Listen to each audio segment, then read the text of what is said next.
Do you know where you are? Oh, yeah. You traveled all the way across the Atlantic Ocean, across part of Europe, down here into Africa in the northeast corner, right here to see the Great Pyramid, or should we say Mer, the proper name, pyramid meaning a Greek name, of Akhet Khufu. Here we're looking at 7 million tons of masonry, 2,300,000 stones put in exact position. We realize that what we're looking at here, that this structure stood here for over 4,500 years. Still the largest structure in mass on the planet Earth.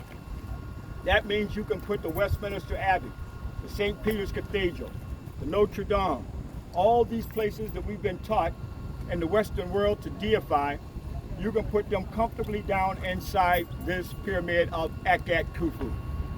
Akhet meaning Haru, that means Haru in the horizon. Akhet Khufu. Now, Grand Master builders who were involved in building this, that would be the Grand Master Hamenenu. Some of us are in the craft of, who's in the Masonic order, craft. Okay, you know about Hiram Abiff, is that right? Hiram Abiff is mythical. All right, here we got the story Solomon raised him by the Grand Master's grip of the lion's paw, 33 degrees, is that right? Isn't that a few degrees above freezing? Yep. Well, we're talking about 360 degrees. That makes a complete spiritual knowledge. Now, do we know Hamenenu? Well, see, that's where the problem is. We've been circumscribed to thinking somebody else's diameter. So we know about Hiram Abiff and Solomon, but we don't know about Akhet Khufu and Hamenenu. Hamenenu is the Grand Master who built for his Nesu, or king, Akhet Khufu.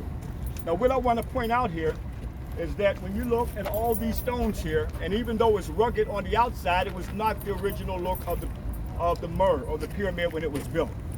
It originally had all white limestone that covered each equilateral plane of the pyramid, representing each equilateral plane: earth, air, fire, and water. Earth, wind, and fire try to tell us that in the music, is that right? Yes, it was. So we can only imagine what was it like when Ra hit that white limestone, rays would go out in all directions.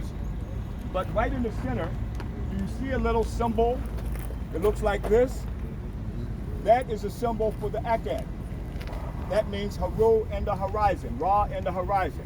Now, put that in your memory bank, because when we go into Upper Kemet, the south, you're going to see all the temple structures are in the form of the Akhet that had its beginning over 4,500 years ago in the Old Kingdom during the time of pyramid building. This is the experience that you're going to have here in Lower Egypt, is a pyramid experience, not a temple experience, even though temples were here. But the invasions came through the north. And down through the millenniums, all these invasions came in, and many of the temples have been destroyed. But you will see the temples, especially the greatest on the planet Earth, and that is the temple of Amen Ipit Asut, dedicated to the black god Amen, that we still say at the end of our prayers. But it was Herodotus, when he came here, he asked the priest, the Kari Hebs, all right, how many years did it take? They speculated 20 years. How many stones? 2,300,000 stones. Now they're speculating 4 million stones. Now, they are now saying that if you take each one of these stones and start from New York, put them block by block, it would go all the way to Los Angeles and halfway across the United States. That kind of gives us the magnitude of what we're looking here. And nobody should be thinking about anything of any Anunnaki. No Anunnaki, no extraterrestrials had nothing to do with this. No spacemen, but black men. The Kemetians who were involved in building this. Every time something comes to Africa, somebody else had to do it. Yes, all right? But everywhere else in the world, okay, they are the ones that the Greeks, they built this, the Chinese built this, but come to Africa, somebody else had to do it, even though you got all the colossals and the statues of the Kemetic Africans who were involved in building this.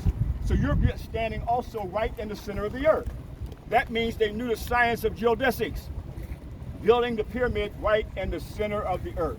So we're going to bring all this to life tonight. That's the importance of having an educational program. That's why we call it Kemet Nu, Know Thyself. Kemet Nu means what? Black people. Black people know thyself.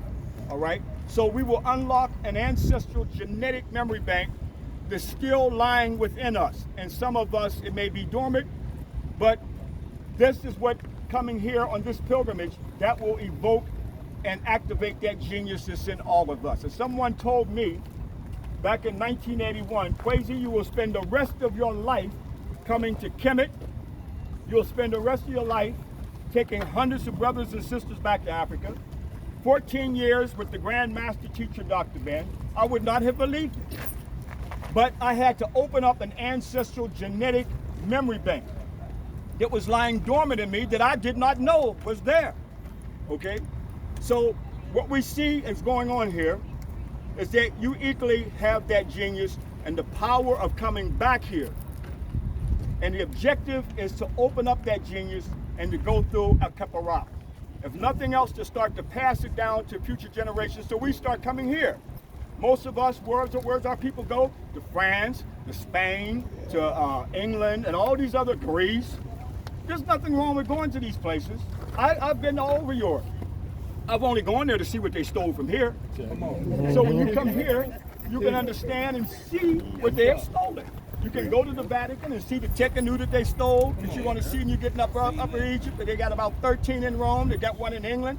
They got one in Central Park. Okay, everybody came here and thieves, just stealing away. And don't be shocked, because how do we get in America? We're stolen people. So not only you got the knowledge of stolen, but here we're coming back. This is a pilgrimage, brothers and sisters. It's a pilgrimage to return, to acknowledge and activate our ancestral knowledge. That's the objective and the purpose. Not to come here as looky-loos, not to come up here and run up here and take some pictures and so forth, but now to understand what this is all about.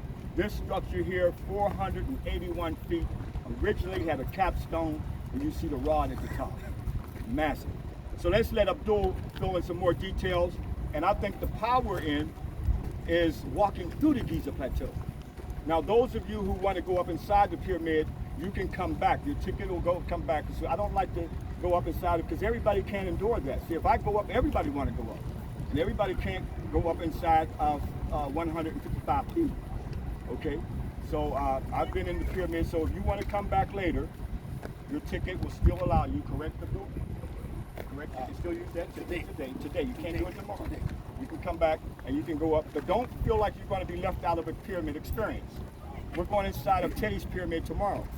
But what's different about his pyramid, this is the first time they're writing about salvation and resurrection in the oldest language called the Medinetur. This the Greeks call the hieroglyphics. Here, there's no writing in here. There's massive granite stone, but they weren't writing.